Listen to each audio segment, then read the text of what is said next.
This is KCCK's Culture Crawl. I'm Dennis Green, and Tim Hankewich from Orchestra Iowa joins us again for the penultimate concert of the season. It's amazing. The trees are green. The weather is warming up. Yes, there's not too many students around. It is summer, getting there. Yep. Before we start, though, we should just bask in the glory of the Missa Solemnis for just a minute. I know that piece was one of your bucket list pieces, it was. And you were so excited, but you also were more than a little nervous about everybody's ability to carry it off, yours included. It exceeded my expectation. It was probably the highlight of the season, frankly. It's one of those works that you have to have a really top-notch choir.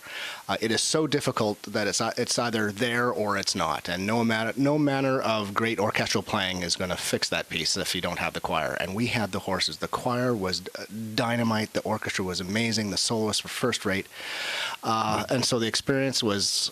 Well, it was worth the season, and we still have more. But you know, it's interesting because you can probably identify with this. Programming is difficult. There are so many disparate tastes when you program for a symphony or a radio station, and usually you gravitate to the mainstream, right? You know, straight down the plate, because that's where the majority of your audience's tastes are, and that's both an advantage and a disadvantage because there's so much great stuff out there that's potentially even better than what the mainstream tastes go for. And for example, the Missa Solemnis was a perfect example of that because it literally is Beethoven's greatest work, yet it's rarely performed because it's so darn difficult.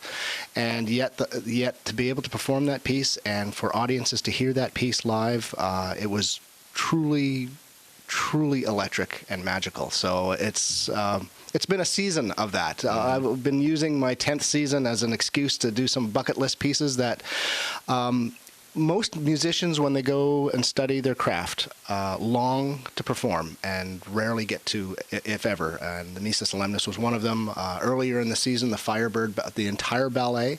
Not too many people get to hear that because people hear it in its condensed form in concert version, but there's still 20 more minutes or so of great music in the full ballet.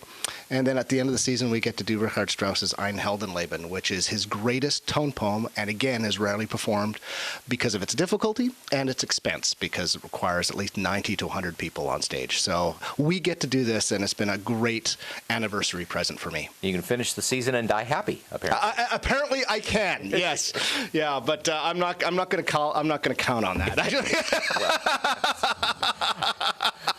Of course, the story is making the rounds this week about the woman in the 90-year-old player in the orchestra who passed literally while playing on stage. Yes, and it was on the tune "There's No Business Like Show Business," you know, and that's fantastic. And it just goes to show you that people. You know, music chooses the person, not the other way around. And once you are in the clutches of that muse, you will go to your grave. Performing and playing it and loving it. And I count myself amongst those people. I would look at my orchestra and I know they would agree the same. And it was a beautiful story that someone was with such a long tenure with the Atlanta Symphony, well, sadly would pass away, but it was also a very fitting moment. Talking with Tim Hankewich from Orchestra Iowa. Now, of course, at the other end of the spectrum completely, it's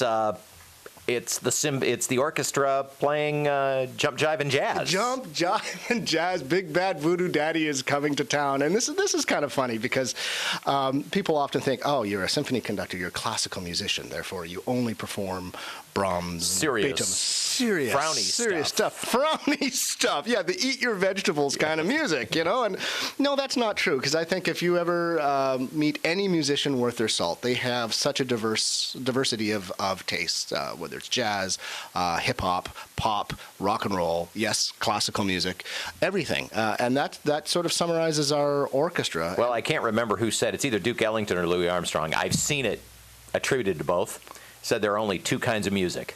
Good and bad. Right. Absolutely, and I could not agree more. And it's also good to let the orchestra let their hair down. That is, if they have any. But this has been such a remarkable season. I've worked my orchestra so hard. I joke I beat them like rented mules, but they've been just champions. And it's kind of nice to throw something their way just to make them smile and have fun. And to be able to share the stage with Big Bad Voodoo Daddy, which I first heard at a halftime Super Bowl act, my goodness, more than 15 years ago now. And I was taken by them, and shortly after that particular Super Bowl, they performed in Kansas City, and I got to work with them. And so they probably won't remember me because it was so long ago, but it'll be great to kind of touch base with them again. Well, they remember performing here a year or so That's true. ago. They were That's they were really kind of the first pop show. One of after the very Paramount first to opened. come back and sort of anoint the new Paramount. So it's great to have them back. We're making sure we have a dance floor at the front, so people Nice. can not just kind of like jump in their seat, but they can actually come down and kick it up, and because that's how they got their start, was as a dance band. Sure. And for people who don't know their music, it's high octane. Well, it's like swing on steroids. It's high octane Red Bull meets music. Yeah, we call it jump swing. Jump swing, yeah. It's got a slightly different. It's got a slightly more rhythm and blues tinge to it than conventional Glenn Miller swing music. Exactly, yeah. And that's sort of, they've cornered the market on that sort of music.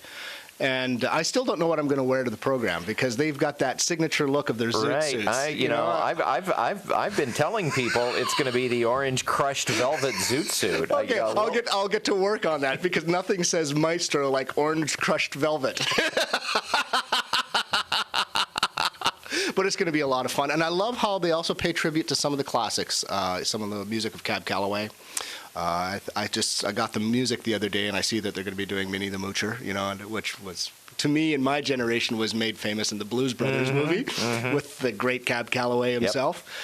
So it's both their own original stuff that really put them on the map, and also an homage to bands that came before. Now, the difference, of course, between this performance and when they were here 2 or 3 years ago, they'll be joined by about 50 more people from my orchestra behind exactly. them. There's going to be a little orchestra. The stage is going to be a lot more full, and it's just that energy of having that much more sound. Oh my goodness, that's going to be amazing. Yeah, what does an orchestra add to a band like this? There's it adds to the visuals because there's just more people on stage, and some of their down tempo stuff. When you can actually take advantage of the string sound. There's a couple of ballads that they do that really adds a nice dimension to it. But really, a lot of the time, we are just reinforcing what they're already doing in the regular show. So some of it is visual, but usually it's on their low-tempo stuff that we can really help them out with. World's best backup band. World's best backup band, yes. And you're going to see a lot of smiling faces because I got to tell you, my orchestra is so looking forward to this.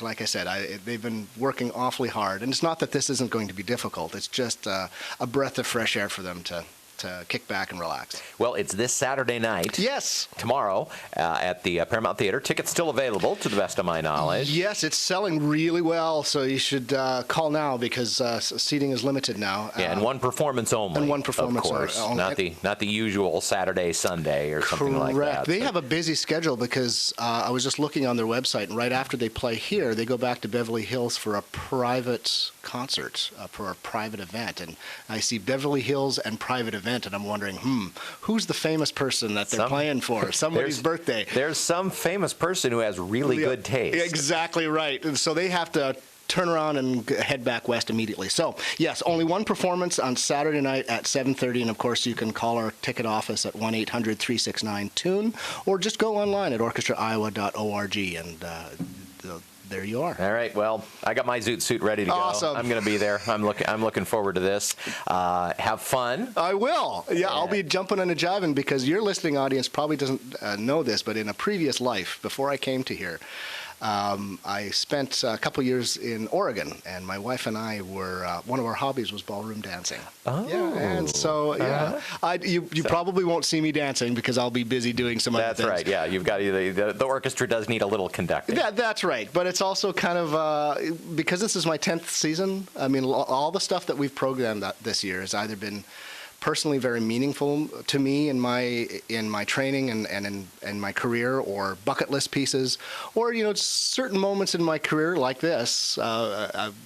ballroom dancing was a big deal in my life for a while, and so just to sort of put that in our offerings was just sort of a icing on the cake. Oh, you know what? And we should also plug, you've got a little pre-concert in Opus.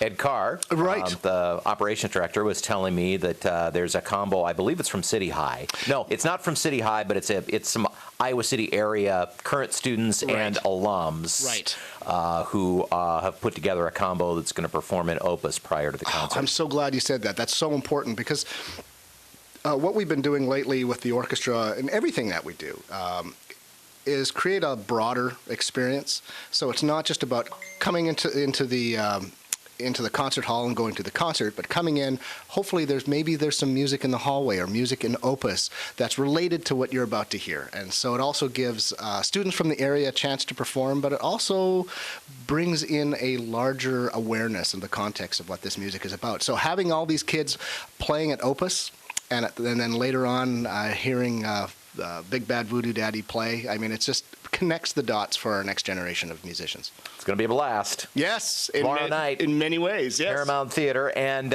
Tim, come back and tell us about Hero's Life, the final concert in Tim's 10th season in a little over a week. Thanks much. Tim Hankewich from Orchestra Iowa. Thanks again for coming in, Tim.